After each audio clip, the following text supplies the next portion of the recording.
Que bom novamente estar aqui nesse canal de bênção para falar acerca da palavra de Deus. E agora nós estamos numa série essencial, doutrinas essenciais da fé cristã. Já falamos acerca de tantas coisas maravilhosas acerca da palavra e hoje nós vamos falar da doutrina da salvação, soteriologia, a doutrina da salvação. Sotérios, salvação, logia, estudo. Nós entendemos ou procuramos entender Deus acerca da sua palavra. Deus é espírito pessoal que em santo amor cria, sustenta e governa o universo, a natureza e o homem, que é a coroa da criação. Assim, logo no jardim, Deus faz tudo perfeito, assim, mediante a tudo que era lindo, maravilhoso, cria o homem, mas o homem se corrompe. Daí a importância de falarmos da salvação. Salvação de quê? Do problema do pecado. O problema do pecado. Nós, ao longo da narrativa da Bíblia, a Bíblia como uma sistemática, nós vamos ver que o salário do pecado é a morte, onde Paulo fala em Romanos 6, 23. Também o profeta Ezequiel, no capítulo 18, 20, diz que a alma que pecar, essa morrerá. E também porque todos pecaram, destituídos estão da glória de Deus, Romanos 3, 23, citado pelo apóstolo Paulo. Ora, se todos pecaram e separados estão da glória de Deus, houve a necessidade de Deus ter o seu plano de redenção, ou seja, um plano para resgatar o homem que se havia perdido.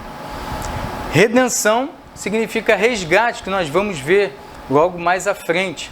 Mas esse plano de redenção inclui um maravilhoso amor de Deus para com o homem, no qual ele vai resgatar esse homem que tinha sido separado através do pecado. O problema do pecado. Salvação de quê? Salvação do problema do pecado. E como isso acontecia no Antigo Testamento? Deus forma um povo exclusivo seu, e ele, através desse povo, a intenção de Deus era fazer que esse povo fosse um povo missionário. Tanto que ele diz assim, a partir de Abraão: em ti, Abraão, serão benditas todas as famílias da terra. A princípio, esse era um povo no qual Deus esperava que ele servisse, adorasse e fosse exemplo para o restante dos povos da terra. Mas o povo de Israel falha. E aí a ideia que se tem no Antigo Testamento de salvação era livramento. Por exemplo, um tempo antes da formação do povo, existiu Noé. A arca de Noé, como todos conhecem. O livramento da Noé e sua família, a partir da obediência a Deus, ali tem um contexto de salvação, mas como livramento. Já com o povo de Israel, salvação também tem a conotação de livramento, ou seja, um exemplo disso é quando o povo de Israel é livre do cativeiro egípcio. Então tinha essa alusão de salvação como livramento. Mas é interessante dizer também que se o homem estava destituído da glória de Deus, ou seja, essa comunicação que tinha sido rompida por causa do pecado, algumas funções foram bastante interessantes no Antigo Testamento, como os profetas, os sacerdotes, a liderança, de um modo geral, os juízes, que fazia essa comunicação. Principalmente o sacerdote, que quando o homem queria fazer essa comunicação com Deus, era através do sacerdote, da expiação, em relação ao sacrifício dos animais. E aí Deus recebia essa comunicação através do sacerdote.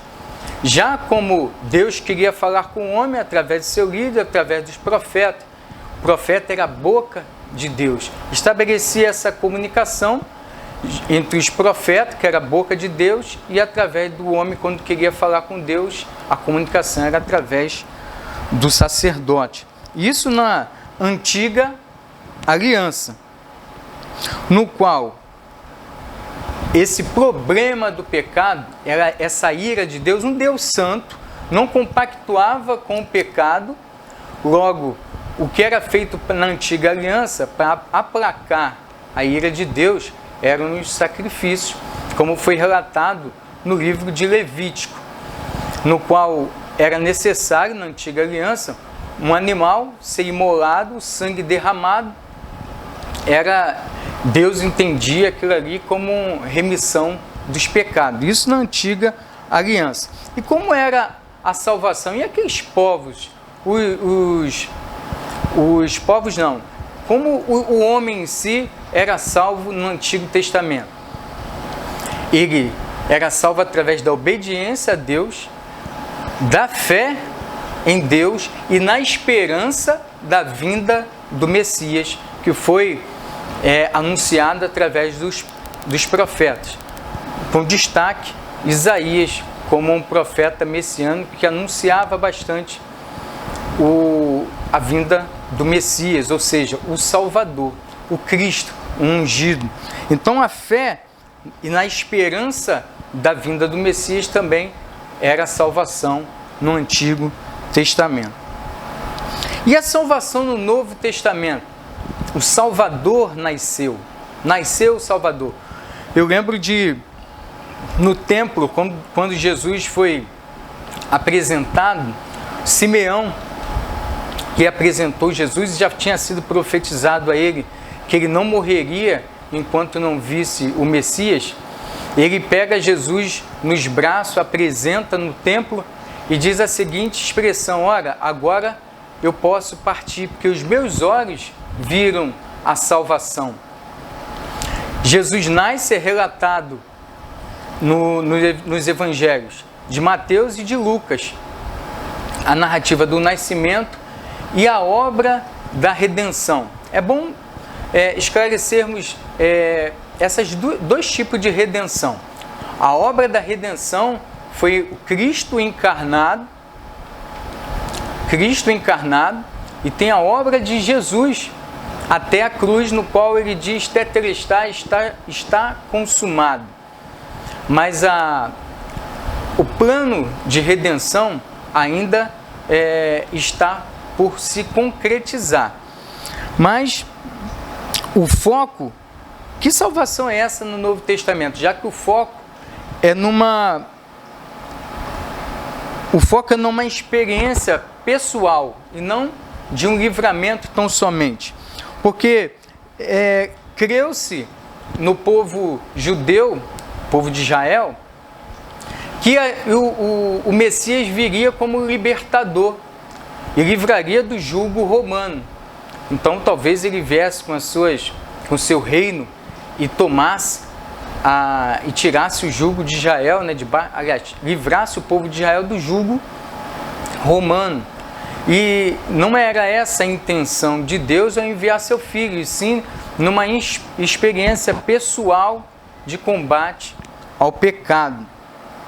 Não era mais com ritos e sacrifício, não era mais a base de troca, nunca foi a intenção de obras, boas obras não seriam salvos, mas sim através da graça.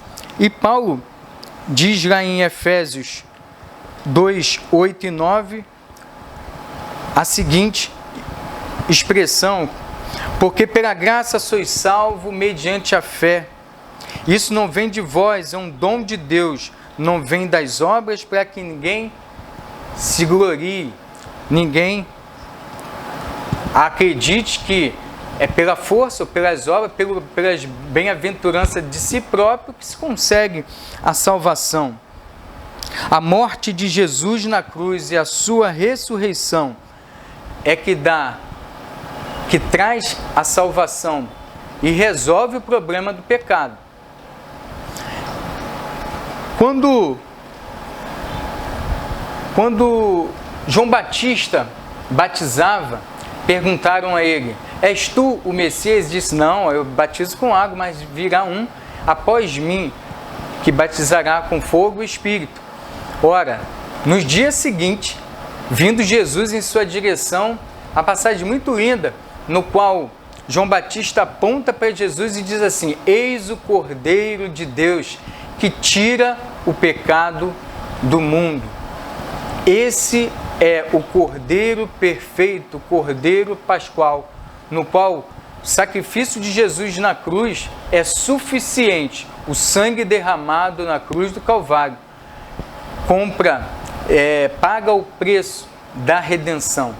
Nós somos remidos pelo sangue de Jesus na cruz do Calvário e não há necessidade de mais nenhum sacrifício. Por isso hoje nós não sacrificamos animais e entendemos que nunca mais haverá Calvário.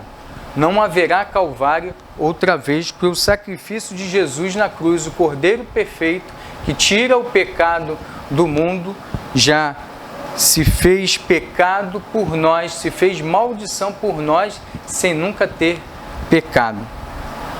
Ele nos dá a vitória sobre o pecado.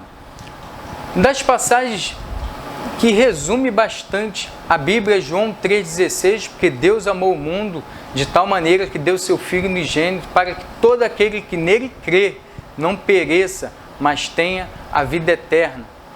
Ele nos dá a vitória a partir de um ato do homem de crer que Deus enviou o seu Filho para morrer na cruz pelos nossos pecados, para resolver o problema do pecado. E o que nós temos que fazer? Paulo aos Romanos, capítulo 10, versículo 9 diz: se com sua boca confessares o Senhor Jesus e em teu coração creres que Deus ressuscitou dentre os mortos, serás salvo. Nós entendemos que a salvação também tem seus desdobramentos. Por exemplo, a salvação, Jesus é a porta. Jesus é a porta. E quem entra por ele chega ao reino dos céus. Não há outro caminho. Ele mesmo diz: eu sou o caminho, a verdade e a vida. Ninguém vai ao Pai se não for por mim. E aí nós começamos a entender que há um caminho, há uma só verdade e há uma vida, só a vida em Cristo. E aquela alma que antes estava condenado ao pecado, hoje ela é liberta do pecado, do problema do pecado, através de Cristo, que é a porta, que é o caminho, a verdade e a vida. Também temos alguns aspectos da salvação muito importantes, porque em 3 tempos a salvação. Fomos salvos do pecado, estamos sendo salvos do pecado e seremos salvos do pecado. Mas como que é isso? Ora, a salvação não é um ato? Se crermos que a salvação é um ato de Deus, ora, isso é instantâneo. Mas é bom entendermos as 3 conjugações de passado, presente e futuro. Fomos salvos, estamos sendo salvos e seremos salvos da seguinte maneira. Fomos salvos de quê? Da condenação do pecado. O pecado o homem pecou e foi condenado à morte. O salário do pecado é a morte. Nós somos salvos da condenação do pecado, já fomos salvos. Isso é um ato de Deus. Estamos sendo salvos de quê? Do domínio do pecado. E isso é gradual, isso é um processo através da santificação. Estamos sendo salvos do domínio do pecado. O fato de nós crermos que Cristo morreu por nós, nos salvou, ressuscitou dentre os mortos, nós somos salvos da condenação do pecado, mas ainda estamos dentro de uma condição de natureza humana. essa natureza humana, ela é constituída ainda por esse corpo, um corpo corruptível. E enquanto estivermos nesse corpo corruptível, ainda temos que desenvolver a salvação através da santificação, que é um processo de se afastar cada vez mais do mundo, desse sistema pecaminoso. Então estamos sendo salvos do domínio do pecado. Isso é no presente. Tanto que Paulo diz aos Filipenses, capítulo 2, versículo 12: desenvolvei a vossa salvação com temor e tremor. Desenvolvei isso dentro de um processo de santificação. Tem uma frase sobre santificação que eu acredito seja muito interessante, que diz assim: a conversão tira você da lama, a santificação tira a lama de você, mas a religiosidade coloca uma roupa limpa num corpo sujo de lama. Ou seja, estamos ainda dentro de um contexto de domínio do pecado, mas da condenação do pecado nós já fomos salvos. E em relação ao futuro, seremos salvos, dá a entender logo, futuro. Seremos salvos de quê? Da presença do pecado. Ora, seremos salvos da presença do pecado, isso no futuro, na segunda vinda de Cristo. Se nós falamos dos 3 tempos da salvação, quais são então os benefícios da salvação? Ora, nós temos o benefício da expiação dos nossos pecados. Primeira carta de João, capítulo 1, versículo 9, diz: se confessarmos os nossos pecados, Ele é fiel e justo para nos perdoar os pecados e nos purificar de toda injustiça. Ou seja, nossos pecados são perdoados, mas basta que nós confessemos os nossos pecados àquele que é capaz de nos perdoar. Então, se a expiação dos pecados é possível através da confissão dos nossos pecados, outro benefício é a justificação. A justificação é um ato de Deus de tornar o homem inocente, ou seja, justo. Se pensarmos num tribunal, numa audiência, no qual o promotor ele tenta condenar o réu, e aí nós sabemos que o acusador é Satanás. Então ele tenta acusar o homem: olha, esse homem pecou. E a palavra do próprio Deus, que olha, quem é um conhecedor de Bíblia é Satanás, né?